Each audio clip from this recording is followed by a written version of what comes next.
गीता उपदेश संख्या 48। भारतीय अध्यात्म ग्रंथों में अष्टावक्र गीता का स्थान सर्वोपरि है। इस ग्रंथ की तुलना अन्य भारतीय अध्यात्म ग्रंथों से नहीं की जा सकती।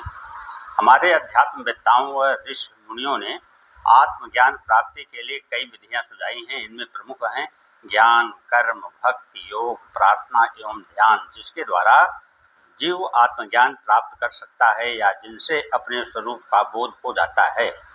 भारत में विभिन्न धर्म प्रचलित हैं और आत्मज्ञान प्राप्ति के लिए हर धर्म अपनी सुविधा अनुसार अपना मार्ग चुनता है, लेकिन अष्टावक्र जी सीधा साधा मार्ग सुझाते हुए मानव के अज्ञान पर करारी चोट करते हैं।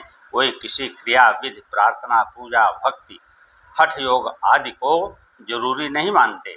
उनके अनुसार ये सभी क्रियाएं भटकन पैदा करने वाली हैं और जीव अपने अहंकारवश इन क्रियाओं को अपनाता है, जिससे उसके आत्मज्ञान में बाधा पड़ती है।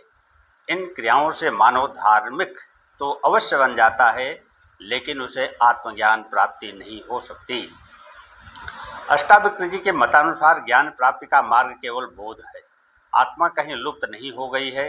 अज्ञान वश ही मानव उसे विस्मृत कर बैठा है, जिसे स्मृति में लाना भर है।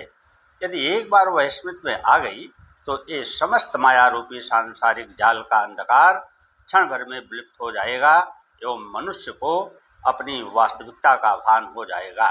आज तुम जो काम, क्रोध, लोभ, मोह आदि से जल रहे हो, मृत्यु से भयभीत हो रहे हो, दूसरे को परेशान कर अपना मतलब हल कर रहे हो, सबका शोषण कर अपना घर भरने की सोच रहे हो, यह सब तुम्हारे अज्ञान के कारण हो रहा है। जिस दिन तुम इन भ्रांतियों को हटाकर अपने स्वरूप को जान लोगे तो स्वयं पर बड़ी कोफ्त होगी और सोचोगे कि मैं किस प्रकार अज्ञानतावश यह सब करता रहा। अष्टावक्र जी ने ये सारी बातें अपनी बात मनवाने के लिए आपको कोई उपदेश नहीं दिया, वरन राजा जनक पर प्रयोग करके वैज्ञानिक दृष्टि से इस सत्य को सिद्ध करके भी दिखा दिया। यह न तो ज्योतिषियों की भविष्यवाणियों जैसा है, न पुराण की कथाओं जैसा ही है और न ही वेदों की प्रार्थनाओं जैसा। यह एक सत्य है जो मानव के बोध को जागृत करता है। इसलिए अष्टावक्र जी गीता को भारतीय ग्रंथों में नहीं बल्कि विश्व के अध्यात्म ग्रंथों में भी सबसे उच्च पद प्राप्त है। मानव में दो प्रकार के व्यक्तित्व पाए जाते हैं, एक अंतर्मुखी तथा दूसरी बहिर्मुखी। बहिर्मुखी के लिए कर्म व भक्ति मार्ग अनुकूल दिखाई पड़ता है तो अंतर्मुखी ध्यान को पसंद करता है।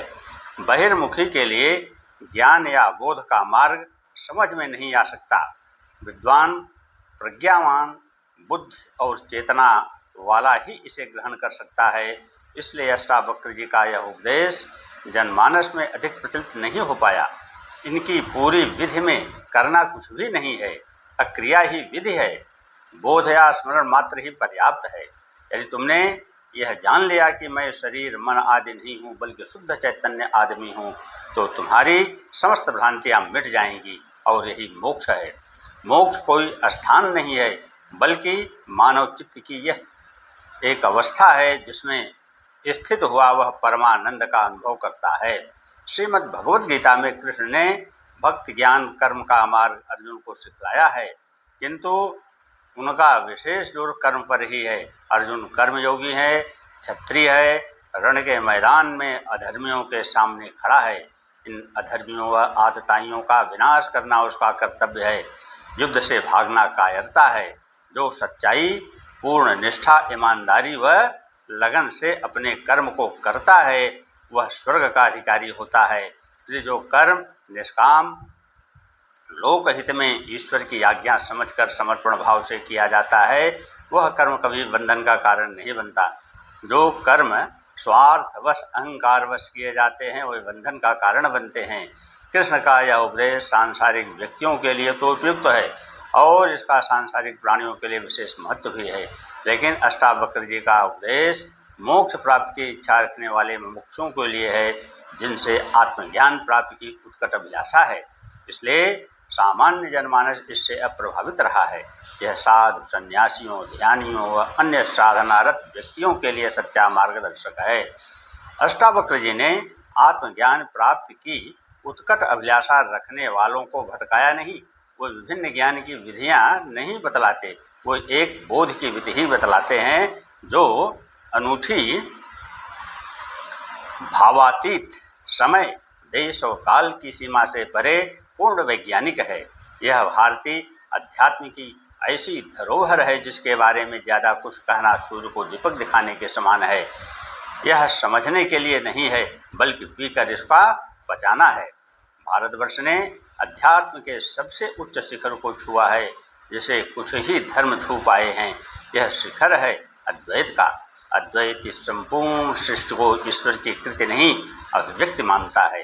यह सारा फैलाव उसी का है। सृष्टि में ईश्वर नहीं बल्कि यह सृष्टि ही ईश्वर है। आत्मा, परमात्मा या ब्रह्म भिन्न नहीं है। जीव और जगत में भिन्नता नहीं है। प्रकृति का पुरुष एक ही तत्व है। जड़ व चेतन उसी एक की विभिन्न अवस्थाएं मात्र हैं, दो भिन्न तत्व नहीं हैं। इसी तत्वबोध के आधार पर उसने सर्वम खल्विदम ब्रह्म, अयम आत्मा ब्रह्म एवं विश्व बंधुत्व की उद्घोषणा की। भारतीय अध्यात्म स्वर्ग नरक को मन ही की भूमिका मानता है। मृत्यु के बाद एवं पुनर्जन्म लेने से पूर्व जीवात्मा अपने कर्मों के अनुसार स्वर्ग नरक की अनुभूति करती है। यह समय अंतराल का समय है जहाँ जीवात्मा अपने भौतिक शरीर को त्याग कर मन एवं वासनाओं सहित अपने सूक्ष्म शरीर में विद्यमान रहती है तथा अपनी वासना पूर्ति हेतु समय आने पर पुनः नया भौतिक शरीर धारण करती है। अंतराल के समय में न उसका विकास होता है, न भौतिक शरीर के अभाव में अपनी वासना पूर्ति ही कर सकती है, जिससे यह जीवात्मा बड़े कष्ट का अनुभव करती है। वह पुनः भौतिक शरीर धारण करने की आकांक्षा रखती है, किंतु अपने कर्मों के अनुसार यह शरीर उसे एक निश्चित अवधि के बाद ही मिलता है।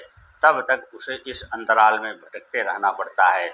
विषयों के प्रति वासना का होना ही इस जन्म मरण के चक्कर में डालता है। यह स्वर्ग भी बंधन है। इससे ऊपर की स्थिति मुक्ति की है जिसमें वह संपूर्ण भोगों एवं विषय वासनाओं से मुक्त होकर अपने स्वतंत्र स्थिति का अनुभव करता है। इसमें वह जन्म मरण के बंधन से मुक्त हो जाता है। विषयों के प्रति जो वासनाएं हैं, आसक्ति है, उसे छोड़ने का एक ही उपाय है वैराग्य, जो पहली शर्त है। इस शर्त को पूरा करने से प्राप्त होता है ज्ञान। वह ज्ञान से ही मुक्ति मिलती है। यही अष्टावक्र जी का उपदेश है एवं यही अष्टावक्र गीता का मुख्य तत्व है।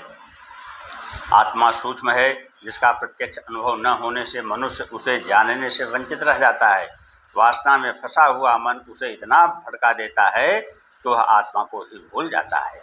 इस सांसारिक प्रपंच में जो कुछ हो रहा है वह इसी आत्मज्ञान का फल है, किंतु कुछ बुद्ध पुरुष उसकी याद दिलाकर व्यक्ति को इन बंधनों से छुटकारा दिलाकर मुक्त की ओर ले जाते हैं। अष्टावक्र जी भी ऐसे ही बुद्ध पुरुष थे जिनका नाम आध्यात्मिक जगत में बड़े सम्मान के साथ लिया जाता है।